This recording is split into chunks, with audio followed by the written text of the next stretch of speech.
নমস্কাৰ আজিৰ এই ভিডিঅ'টোত আগন্তুক দিনত অনুষ্ঠিত হ'বলগীয়া SCRT DLED প্ৰি এন্ট্ৰি টেষ্টৰ বাবে জেনেৰেল নলেজ আৰু সোশিয়েল সায়েন্স সেকশনৰ পৰা কিছুমান মোস্ট এক্সপেক্টেড প্ৰশ্ন উত্তৰ আলোচনা কৰিম। এই ভিডিঅ'টো হৈছে পাৰ্ট 2 ভিডিঅ'। যদি পাৰ্ট 1 ভিডিঅ' আপোনালোকে চোৱা নাই তেনেহ'লে এই চেনেলৰ হোম পেজত গৈ পাৰ্ট 1 ভিডিঅ'টো চাব পাৰে। প্ৰথমটো প্ৰশ্ন হৈছে মানচিত্ৰত ব্যৱহাৰ কৰা নীলা ৰঙে সাধাৰণতে কি প্ৰকাশ কৰে? অপশ্যন চাৰিটাৰ ভিতৰত শুদ্ধ উত্তৰটো হৈ যাব অপশ্যন নম্বৰ সি জলভাগ।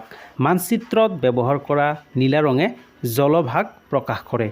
সম্ৰাট অশোকৰ ধৰ্ম নীতিসমূহ প্ৰচাৰ কৰিবলৈ ব্যৱহাৰ কৰা বেছিভাগ শিলালিপি প্ৰাকৃত ভাষা আৰু কোনটো লিপিত আছিল? অপশ্যন চাৰিটাৰ ভিতৰত শুদ্ধ উত্তৰটো হৈ যাব অপশ্যন নম্বৰ বি ব্ৰাহ্মী লিপি। B is the correct answer.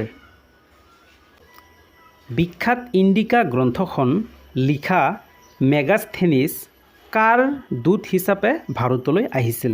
Option চাৰিটাৰ ভিতৰত শুদ্ধ উত্তৰটো হৈ যাব অপশ্যন নম্বৰ বি চেলুকছ নিকাটাৰ। পৃথিৱীয়ে নিজ মেৰুদণ্ডক কেন্দ্ৰ কৰি ঘূৰি থকা আৱৰ্তন গতিৰ ফলত কি হয়? অপশ্যন চাৰিটাৰ ভিতৰত শুদ্ধ উত্তৰটো হৈ যাব অপশ্যন নম্বৰ বি দিন আৰু ৰাতি। B is the correct answer. সূৰ্যৰ চাৰিওফালে পৃথিৱীয়ে কৰা কোনটো গতি সম্পূৰ্ণ হ'বলৈ 365 দিন আৰু প্ৰায় 6 ঘণ্টা সময় লাগে? অপশ্যন চাৰিটাৰ ভিতৰত শুদ্ধ উত্তৰটো হৈ যাব অপশ্যন নম্বৰ বি পৰিক্ৰমণ গতি। আপোনালোকে মনত ৰাখিব। 2018 চনৰ পৰা SSA, RMSA আৰু শিক্ষাক একত্ৰিত কৰি কোনটো আঁচনিৰ অধীনলৈ অনা হৈছিল? অপশ্যন চাৰিটাৰ ভিতৰত শুদ্ধ উত্তৰটো হৈ যাব অপশ্যন নম্বৰ এ সমগ্ৰ শিক্ষা অভিযান। এ ইজ দ্য কাৰেক্ট এনচাৰ। পৰৱৰ্তী প্ৰশ্নটো হৈছে সমগ্ৰ ভাৰতৰ পৰা বিদ্যালয় শিক্ষাৰ পৰিসংখ্যা গ্ৰহণ কৰা ইউডাইছৰ সম্পূৰ্ণ ৰূপ কি? অপশ্যন চাৰিটাৰ ভিতৰত শুদ্ধ উত্তৰটো হৈ যাব option number A unified district information system for education. আপোনালোকে মনত ৰাখিব। ভাৰতত পঞ্চায়ত নিৰ্বাচনত প্ৰতিদ্বন্দ্বিতা কৰিবলৈ নিম্নতম বয়স কিমান হ'ব লাগে? অপশ্যন চাৰিটাৰ ভিতৰত শুদ্ধ উত্তৰটো হৈ যাব অপশ্যন নম্বৰ বি 21 বছৰ। ভাৰতৰ সৰ্বোচ্চ ন্যায়ালয় কোনখন? অপশ্যন চাৰিটাৰ ভিতৰত শুদ্ধ উত্তৰটো হৈ যাব অপশ্যন নম্বৰ চি উচ্চতম ন্যায়ালয় সুপ্ৰিম কোৰ্ট। 1857 চনৰ চিপাহী বিদ্ৰোহ ভাৰতৰ প্ৰথম স্বাধীনতা সংগ্ৰাম কোনটো স্থানৰ পৰা আৰম্ভ হৈছিল? অপশ্যন চাৰিটাৰ ভিতৰত শুদ্ধ উত্তৰটো হৈ যাব option number C Meerut. Which of the following is a non renewable resource? তলৰ কোনটো অনৱীকৰণযোগ্য সম্পদ? অপশ্যন চাৰিটাৰ ভিতৰত শুদ্ধ উত্তৰটো হৈ যাব অপশ্যন নম্বৰ ডি কয়লা। প্ৰাচীন মহাকাব্যসমূহৰ মতে প্ৰাগজ্যোতিষপুৰৰ আটাইতকৈ প্ৰাচীন শাসক কোন আছিল? অপশ্যন চাৰিটাৰ ভিতৰত শুদ্ধ উত্তৰটো হৈ যাব অপশ্যন নম্বৰ ডি মহিৰংগ দানৱ। পৰৱৰ্তী প্ৰশ্নটো হৈছে শিক্ষক আৰু ছাত্ৰ ছাত্ৰীৰ বাবে ৰাষ্ট্ৰীয় ডিজিটেল প্লেটফৰ্ম দীক্ষাৰ সম্পূৰ্ণ নাম কি? অপশ্যন চাৰিটাৰ ভিতৰত শুদ্ধ উত্তৰটো হৈ যাব option number B digital infrastructure for knowledge sharing. B is the correct answer. দেশসমূহৰ সীমা জিলা বা ৰাজধানী আদি দেখুওৱা মানচিত্ৰসমূহক কি বোলা হয়? অপশ্যন চাৰিটাৰ ভিতৰত শুদ্ধ উত্তৰটো হৈ যাব অপশ্যন নম্বৰ বি ৰাজনৈতিক মানচিত্ৰ। কোনখন দেশে 19 সংখ্যক G20 সন্মিলন আয়োজন কৰিছিল? অপশ্যন চাৰিটাৰ ভিতৰত শুদ্ধ উত্তৰটো হৈ যাব অপশ্যন নম্বৰ বি ব্ৰাজিল। আন্তঃৰাষ্ট্ৰীয় জনস্বাস্থ্যৰ বাবে কোনটো বিশ্ব সংস্থা দায়বদ্ধ?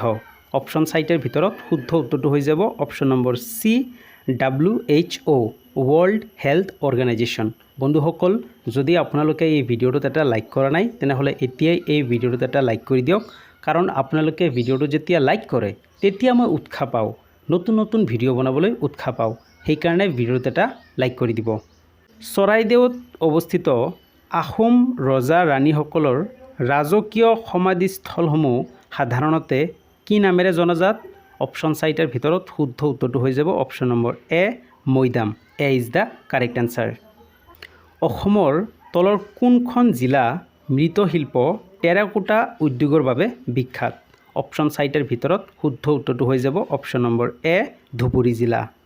আপোনালোকে মনত ৰাখিব। অসমৰ কোনখন জিলাত ডিগবৈ তেল শোধনাগাৰ অৱস্থিত? অপশ্যন চাৰিটাৰ ভিতৰত শুদ্ধ উত্তৰটো হৈ যাব option number B Tinsukia. Olympic পদক লাভ কৰা প্ৰথমগৰাকী অসমীয়া মহিলা কোন আছিল? অপশ্যন চাৰিটাৰ ভিতৰত শুদ্ধ উত্তৰটো হৈ যাব option number B Lovlina Borgohain বাইদেউ। অলিম্পিক পদক লাভ কৰা প্ৰথমগৰাকী অসমীয়া মহিলা হৈছে লাভলীনা বৰগোহাঁই বাইদেউ। আপোনালোকে মনত ৰাখিব। আগবাঢ়িছোঁ পৰৱৰ্তী প্ৰশ্নটোলৈ। NEP 2020 দ্বাৰা পৰামৰ্শ দিয়া বৰ্তমানৰ শিক্ষা ব্যৱস্থাৰ গাঁথনিটো হ'ল?